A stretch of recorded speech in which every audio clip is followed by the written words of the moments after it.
आजचा जो काही व्हिडिओ आहे, ज्या लोकांना पुढील मान्सून संदर्भामध्ये चिंता वाटते त्यांच्यासाठी आहे.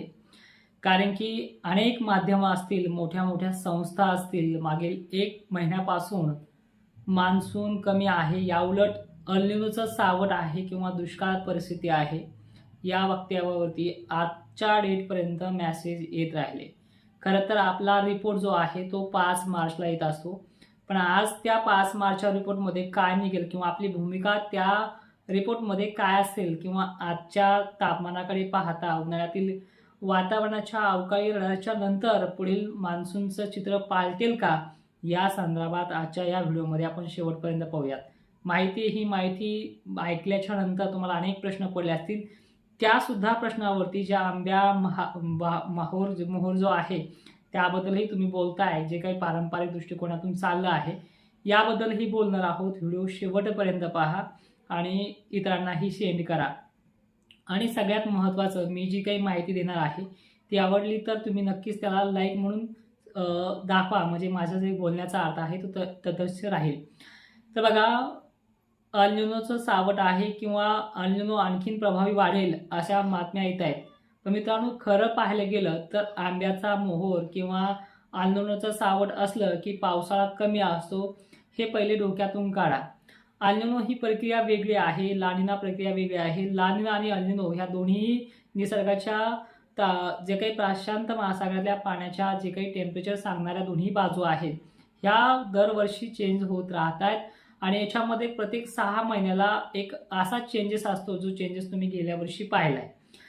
गेल्या वर्षी इतका पावसाळा पडेल, इतका पावसाळा होईल याची भनक एकानंही सांगितली नव्हती.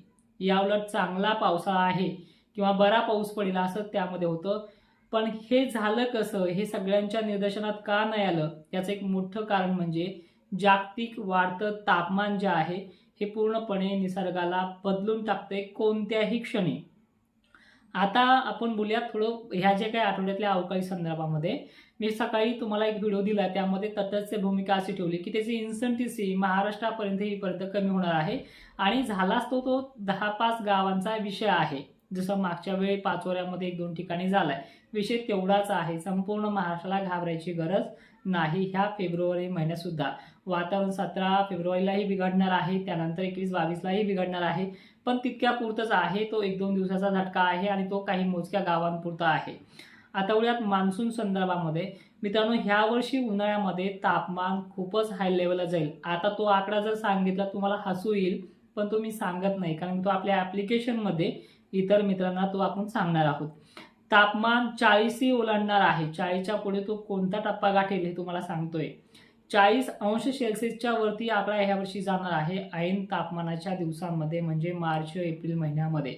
याच एप्रिल महिन्यामध्ये मात्र अवकाळीचं षड्यंत्र आहे. एक्झॅक्टली ज्या शेतकऱ्यांच्या हळदी वगैरे येतील त्यांना याचे पडसाद उमटतील आणि तो पुढच्या व्हिडिओमध्ये मी सुटसुटीतमध्ये सांगेल, कारण की हा व्हिडिओ मान्सूनवरती बोलण्याचा आहे. मान्सून चांगला का सांगतोय? मान्सूनचा विषय का आहे 2026चा? खरं तर 5 मार्चला याचा पूर्णपणे रिपोर्ट डाटा तुम्हाला मागच्या डिजिटल बोर्डावरती मी समजून सांगणारच आहे. पण मान्सूनची स्थिती मी चांगली का सांगतोय? मान्सून फक्त अल निनो आणि ला निनाच्याच ॲक्टिव्हिटी चांगला राहतो असं सुद्धा काही नाही आहे. ठीक आहे. त्या अल निनो आणि ला निनाची जी काही प्रक्रिया आहे, अल निनो म्हणजे बाष्प पुरवठा अशा खंडात कमी करणं आणि ला निना म्हणजे जास्त करणं. पण याच्यापेक्षाही बाजू आपण जर पाहिल्या, एनजीओ असतील, अनेक घटना आहेत, ह्या यंदा समुद्रामध्ये चांगल्या पद्धतीनं प्रभावी दिसतात. अनेक मॉडेलच्या बेसवरती जर हा अभ्यास केला तर ते दिसूनही येतो.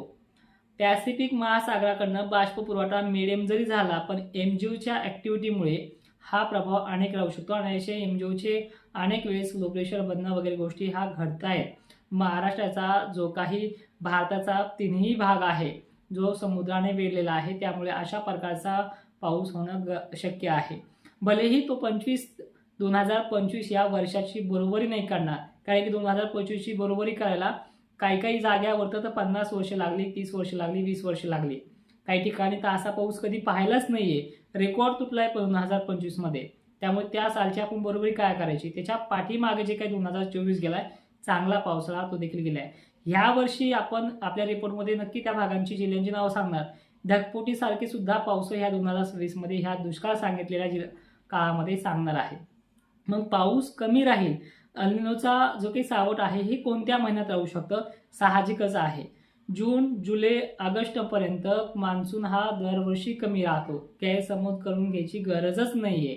ठीक आहे. आणि या कालखंडामध्ये मान्सून कमी राहतो आणि त्यानंतर रिटर्न मान्सून आपल्याला दरवर्षी साथ देतोय. अनेक भागांमध्ये तो साथ देतोय. अवर्षणग्रस्त भाग सोडणं ही प्रक्रिया गेल्या वर्षी होती, नव्हती का? गेल्या वर्षी सुद्धा 2025 मध्ये जून जुलैमध्ये अनेक भाग असे सोडलेले होते. त्यांना शेवटला पाऊस पडला. दिवाळीमध्ये पडला, काहींना सोयाबीन काढता वेळेस काहींना पडला. अशा गोष्टी होत राहतात. आता आंब्याचा मोहरचा विषय सांगतो.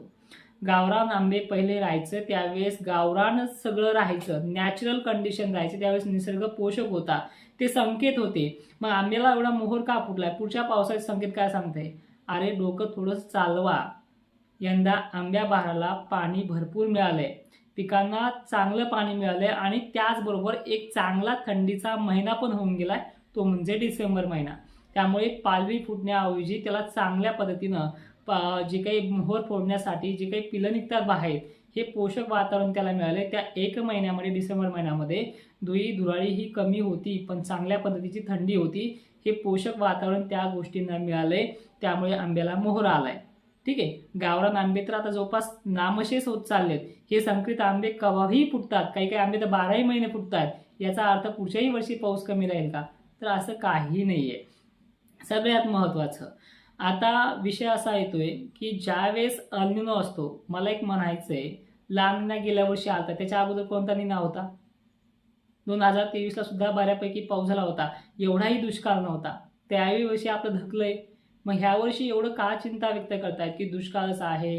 कोणीतरी म्हणते, 2-4 जण कमेंटमध्ये की तुम्ही एकटेच पाऊस सांगताय, जास्त बरा पाऊस आहे. मी बरा सांगतोय, 2025 इतका अतिही सांगत नाहीये. 2024-25 इतकी त्याची मजल नाहीये, पण 2024ला सुद्धा अनेक जणांचे पिकं वगैरे व्यवस्थित चालले होते, अशी कंडिशन आहे. आणि ह्या गोष्टी पूर्ण नकाशासह मागं दिसत असलेल्या डिजिटल बोर्डवरती तुम्हाला त्या समजून सांगणार आहे. माझ्याकडे सुद्धा बोर्ड आहे, ज्याला लाखो रुपये खर्च केलेत, पण ज्या लोकांना आपण बोलतोय, ज्या बोलण्यातून त्यांना समजतंय, अशाच भाषेत सांगणं म्हणजे आपल्या माणसाला सांगणं.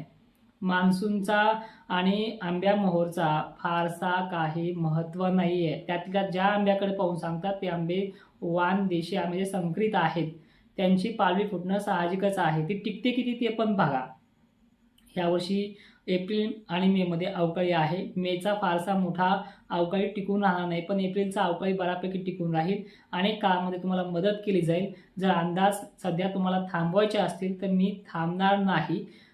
फेसबुक, इंस्टा, यूट्यूबवरती थांबेल, पण माझ्या ॲप्लिकेशनमध्ये ज्यांना कोणाला यायचं असेल त्यांनी आवर्जून या.